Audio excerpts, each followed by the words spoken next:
반갑습니다. 감정평가사 합격 뉴스. 저는 국성 강사입니다. 안녕하세요. 서울법학원에서 근무하고 있는 김승호 실장입니다. 올해로 한 18년째 지금 근무를 하고 있습니다. 자, 항상 감정평가사 시험 합격생을 보면 그 중에 10%는요. 공인중개사 공부를 하신 분이 차지하고 있습니다. 중개사 시험이 딱 끝났는데 감정평가사에 관심이 있습니다. 그럼 바로 지금 뭘 확인해야 되느냐? 그 확인 사항 체크해 드립니다. 자, 1번. 우리가 중개사 시험이 딱 시험에 10월 말주에 딱 끝나면 이게 많아봤자 5개월 정도란 말이에요. 가장 먼저 뭘 챙겨야 됩니까? 일단은 접수할 때 영어 인증 시험이 필요합니다. 가장 많이 이제 저희 수강생분들이 준비하는 두 종류가 있는데요. 바로 토익과 GTF입니다. 토익, 그 다음에 GTF. 네. 그래서 기존에 뭐 토익을 공부하셨던 분들이 상당히 많이 있기 때문에 토익 700만 넘기시면 되니까 그쪽으로 준비를 하시고. GTF는 몇 점 이상입니까? 65점 이상입니다. 65점 이상입니까? 자, 그럼 두 번째. 평가사 시험에서는 항상 과락 과목이라고 하는 아주 어려운 과목 두 가지가 있습니다. 바로 회계학과 경제학 원론입니다. 딱 듣기만 해도 회계, 경제. 머리 앞에 이제 숫자가 막 왔다 갔다 하죠. 그래서 이 두 과목에 대해서는 굳이 고득점할 필요가 없습니다. 그냥 명과락 전략 한 45점 정도, 그 정도만 목표로 잡으시고 나머지 세 과목은 중개사 최근까지 공부했던 익숙한 과목이기 때문에 거기서 점수를 조금 더 맞아서 채워줘서 평균 60점을 맞추는 그런 전략을 삼으셔야 됩니다. 자, 그러면 소질문 하나입니다. 인강으로 들어야 됩니까? 실강을 꼭 법학 와서 들어야 됩니까? 물론 강의라는 것이 실강적으로 참석을 하는 게 효율이 높은 거는 사실입니다. 근데 현재 지금 실강 스케줄을 보시면은 이제 참고로 기본 강의는 이미 끝났고 심화 강의가 거의 마무리 단계고 11월 달부터는 문제풀이가 들어가고 있습니다. 뭐 회계경제가 기본 강의를 건너뛰고 문제풀이부터 바로 할 수 있는 과목이 아니다 보니까 기존에 7월 달부터 진행된 녹화분 그 기본 강의와 11월 달부터 진행되는 문제풀이 요거를 같이 이용을 하시는 걸 권해드리고. 강의 종류가 엄청 많아요, 벌써. 도대체 어떤 걸 선택해서 인강 또는 실강을 들어야 됩니까? 기본 강의와 문제풀이로만 구성이 되어 있는 24년 시험 대비 1차 올패스 심플. 그러면 심플이라고 이렇게 필요한 것들만 넣어놨으면 이거 활용하는 게 가장 효율적입니다. 그렇죠. 이제 한 가지 팁을 좀 먼저 드리자면 회계 경제 같은 경우에는 기본 강의부터 먼저 준비를 하시고 그 다음에 중개사와 중복되는 세 가지 암기 과목에 대해서는 바로 문제풀이로 들어가서 학습을 하시는 걸 권해드립니다. 이 전략 반드시 체크하고 있으십시오. 시간을 줄이는 아주 중요한 전략입니다. 이제 조금 더 디테일하게 시기별로 시험이 끝난 11월, 12월에는 대충 어떻게 전략을 짜야 됩니까? 공통적으로는 12월 달까지 일단은 중개사 때 했던 세 과목을 제외하고 회계 경제 또는 영어까지 그래서 2개 내지는 3개 정도만 올인을 해가지고 진행을 하시고 그 다음에 1월 달부터는 중개사 했던 세 과목 또 분명히 회계 경제가 완벽하게 명과락 전략을 위한 그 점수가 도달하지 않았기 때문에 그 부분 조금 보충하는 그런 전략으로 진행을 하셔야 됩니다. 공인중개사 공부하다가 감정평가사 공부하면 분명히 도움은 되겠는데 네. 혹시 우리 서울법학원만의 박문각만의 뭐 혜택도 이런 거 있습니까? 예, 없으면 좀 아쉽겠죠. 네. 방문가 감정평가사 사이트 들어가시면 올해 공인중개사를 준비하셨던 분들 대상으로 인증 이벤트가 있습니다. 그 인증을 하게 되면 어마어마한 할인 쿠폰이 제공이 됩니다. 작년에 혜택이 할인 쿠폰을 20만 원을 드렸다는데 그거 맞습니까? 올해도 거의 동일한 걸로 반드시 챙기셔야 될 꿀팁이네요, 꿀팁. 공인중개사를 나름 공부했다라고 뭔가 인증만 하면 됩니다. 그러니까 내가 봤을 때 그냥 책 한 권만 사진 찍어서 올려도 혜택을 줄 것 같은데 맞습니까? 그럴 가능하겠네요. 네.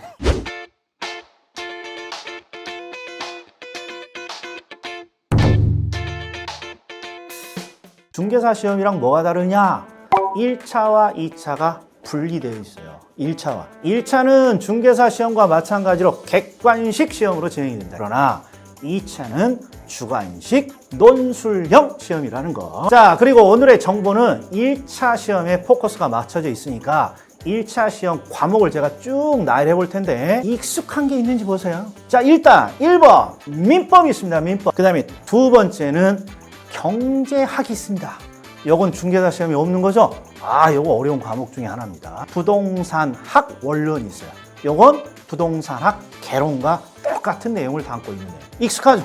감정평가 관계 법규라는 게 있어요. 우리 중개사 시험에 2차 과목이 들어가 있는 공법에 해당하는 내용이에요. 그러니까 살짝 익숙하다. 이렇게 지금 결론을 내고. 회계학이 하나 들어가 있습니다. 회계학 어려운 과목입니다. 그리고 마지막으로 영어 과목이 들어가 있어요. 영어 과목.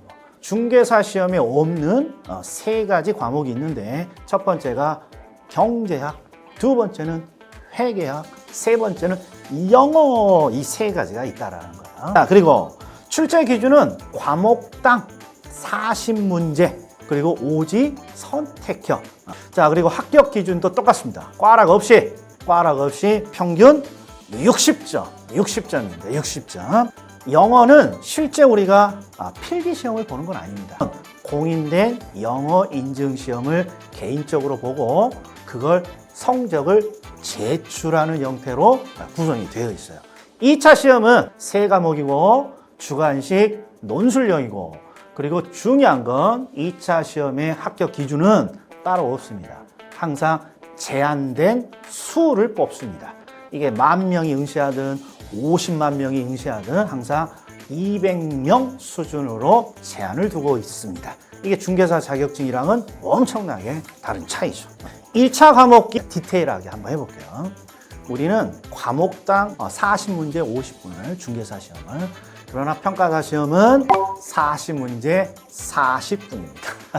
그러니까 10분이 더 짧아요. 민법은 평가사랑 중개사랑 공통되어 있어요. 그리고 범위도 거의 100% 일치합니다. 자, 그 다음에 두 번째, 중개사의 부동산학과 평가사의 부동산학은 60% 정도 겹칩니다. 우리가 뭐 객관식 시험이니까 60점 기준이니까 중개사 공부를 하면 평가사의 시험을 바로 이 과목도 볼 수 있습니다. 감정평가 관계 법규가 어느 정도 일치하죠. 공법이랑. 법으로만 치면 공법과 50% 일치해요. 50%. 그런데 희소식이 감정평가 관계 법규에는 우리 중개사의 공법에 있는 내용뿐만 아니라 우리가 공시법이라고 배우는 지적, 그다음에 등기와 관련된 것들이 포함되어 있어요. 그러니까 이것도 우리가 2차 중개사 공부를 하신 분은 바로 접근이 가능합니다. 결국 차이점이 경제학이 새롭게 하나 추가되는 거고, 회계학이 하나 추가되는 거고, 영어 인증이라는 게 하나가 더 추가된다는 거야. 그러면 이 정도 차이면 감정평가사 시험을 도전해볼만 하겠다라는 결론이에요. 네, 안녕하십니까. 제1감정평가법인에서 근무하고 있는 도승하 평가사라고 합니다. 자, 제가 어딘가를 검색해봤더니 감정평가사 직업 만족도가 70% 이상이라 그러는데 네네. 감정평가사로서 직접 만족도가 있습니까? 근데 좀 의아한 게 왜 70%밖에 안 되죠? 뭐 90% 이상은 나와야 되는 직업인데 이게 되게 숨어있는 직업 중에 하나고요. 이 평가사라는 직업의 가장 큰 메리트는 시간에 구애받지 않습니다. 저희들은 감정평가라는 것은 말 그대로 평가기 때문에 평가 대상이 한 건이 존재하면 한 건에 대한 평가가 끝나면 내가 일이 없다! 무한정 자유를 만끽합니다. 그런데 5건이다! 5건을 동시에 처리를 해야 되기 때문에 잠깐 바꿀 수는 있지만 이것이 뭐 월화수목금 일주일 한 달 이런 식으로 고정적으로 있는 게 아니고 언제 한번 몰리고 언제는 안 몰리고 이렇게 굉장히 밸런스가 잘 맞기 때문에 기본적으로 여유도 좀 있고, 그렇죠. 여유도 좀 있고, 그렇죠. 만족도도 70%는 더 네. 된다. 이 그렇죠. 결론입니까? 네. 좋은 가장 직업이네요. 이거는 진짜 꼭 말씀을 드려야 되는데 9 to 6라는 개념이 전혀 없습니다. 저희는 자기 마음대로 조절을 하면서 일을 할 수 있기 때문에 업무만 확실히 그렇죠. 네. 해결하면. 네. 우리 공인중개사를 공부하시는 분이 네. 이 감정평가론을 네. 시험 대상으로 하니까 네, 네. 업무에 대해서 아는 것이 그래도 몇 가지 있어요. 예를 네. 들어서 부동산 가격 공시제도 이런 거 하면 감정평가 법인에 의뢰한다. 네. 이런 거예요. 그런데 네. 이게 다예요. 네. 지금 감정평가사가 되면 어떤 업무들을 하느냐? 보통 이제 감정평가 업무라고 하게 되면은요, 예. 감정평가 같은 경우는 이제 토지 등의 경제적 가치를 이제 화폐액으로 표시하는 직종이다라고 보시면 되는데, 이 경제적 가치를 화폐로 표시를 해야 되는 이유는 관련 법 규정에서 무언가 계산을 하기 위한 기준점이 있어야 되는 것이고, 그 기준점을 아무나 산정할 수 없기 때문에 법에서 이 제도를 만들고 시험에 합격한 평가사를 통해서 그 기준점을 찍어내기 위해서 만들어진 자격 제도입니다. 그래서 일반적으로는 우리가 네. 일상생활에서는 접하기가 좀 어렵고요. 그렇죠. 전부 다 일상생활. 이제 국가 공적 업무나 이제 사회 경제에서 중요한 이제 물건들을 다룰 때에 그때 기준점을 산정할 때 이제 필요에 의해서 이렇게 하게 되어 있고요. 다 그러면 법 규정에 의해서 하게 되어 있습니다. 평가사 수입의 주된 내용이 되는 업무들이 뭐가 있느냐. 이게 중요한 거예요. 저희들의 주된 업무 중에 하나는 네. 집을 사겠죠. 집을 집을 산다. 사는데 은행에서 대출 받아야 되겠죠. 대출 받을 때 기준점을 감정평가를 합니다. 담보. 그렇죠. 담보 목적이 그렇죠. 평가, 담보 내가 평가. 돈을 열심히 모아서 땅도 사고 건물도 사고 아주 호화롭게 살고 있었습니다. 예. 근데 갑자기 국가가 내 땅 위에다가 도로를 뚫어서 많은 사람들한테 편의를 주겠다. 그러면 도로를 뚫기 위해서 땅을 사갖고 와야 되는 거잖아요. 그때도 보상. 기준점을 찍습니다. 그렇죠. 보상. 보상. 네. 보상 평가. 보상을 위한 네. 평가. 네. 아. 내가 집도 사고 땅도 사고 일을 열심히 했는데 네. 사업이 좀 잘 안 될 수도 있어요. 네. 그러면 빚을 많이 졌습니다. 어떻게 합니까? 국가가 알아서 청산을 해줍니다. 그때 들어가는 기준이 경매, 공매 평가가 되는 경매. 것이죠. 또 하나 중요한 게 열심히 일을 해서 이제 죽을 때가 됐습니다. 자식들한테 물려줄 때에도 세금을 내야 됩니다. 상속 증여세를 낼 때에도 감정평가를 해서 그걸 기준으로 해서 세액이 결정되는 것이기 때문에 감정평가는 열심히 일을 해서 내가 죽을 때까지 우리 지금- 생활에 밀접한 관계가 지금 있는 이야기하는 것이죠. 거 보니까. 네. 그리고 요새 또 서울에서 재건축 재개발, 어우. 그럼 자산평가 이런 것도 자산평가를 꽤 짭짤합니까? 아우 엄청 짭짤합니다. 짭짤합니까? 지금 다 기다리고 있습니다. 지금 빨리 해야 되는데 왜 안 하냐고 지금 다들 기다리고. 그러면 이제 이런 업무를 하려면 뭐 중개사 업무 같은 경우에는 대부분 개인 사무실 네. 이런 걸 지금 자기가 개설해서 하고 있는데 네. 우리 평가 업계 쪽에서는 대부분 어떤 식으로 업무를 하게 됩니까? 뭐 취업과 관련해서. 이 감정평가 업무를 하기 위해서는 감정평가 법인을 설립해서 그 구성원이 되거나 감정평가 사무소를 개설해서 이제 독립적인 운영을 해줘야만 그런 주체로서 이제 활동을 할 수 있는데요. 대부분은 이제 법인에 취업을 하시고요. 네. 개인 사무소 같은 경우는 아무래도 좀 더 시간에 구애받지 않고 나 혼자 좀 소규모로 좀 소소하게 하겠다라고 하시는 분들이 이제 개인 사무소를 하시는 것이고, 좀 더 이제 왕성한 활동으로 내가 평가 업무를 주업으로 라고 하시는 분들은 이제 법인에서 활동을 많이 하고 계십니다. 또 궁금한 게 40대 이상이 평가사 시험에 합격했다. 그럼 대부분 어디로 가야 돼요? 지금은 이제 중소법인들이 굉장히 많이 생겼기 때문에 많이 이렇게 다각화가 되어 있습니다. 그래서 40대 이상 혹은 30대 이상, 33, 40대 이상이라 하더라도 중소법인에 취업을 많이 하셔가지고 개인의 역량에 따라서 또 다양한 활동을 하고 계시기 때문에 그러니까 뭐 나이에 상관없이 네. 법인 등에 취업을 할 가능성이 크다. 네네. 자, 그리고 더 중요한 거. 우리 자격증이라는 게 항상 능력이 없는 사람은 적게 버는 거고 네. 능력이 많은 사람은 많이 버는 건데 네, 네. 영업 이런 게 중요한 겁니까?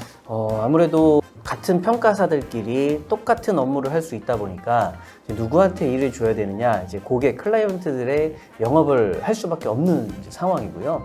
이제 그런 이제 영업에 좀 부담을 많이 느끼시는 분들이 아무래도 상대적으로 중소형 법인이나 이제 개인 사무소를 많이 이제 개설을 하십니다. 제가 궁금한 건 중개사는 사무실이 너무 많아서 네. 영업을 합니다. 그럼 너무 힘이던데 네. 평가 업계의 영업 경쟁률 네. 이런 것들은 중개사보다 나을 것 같은데 네, 네. 그래도 여기도 꽤 있을 것 같아서 이 평가사들이 할 수 있는 영업은 대상자가 정해져 있습니다.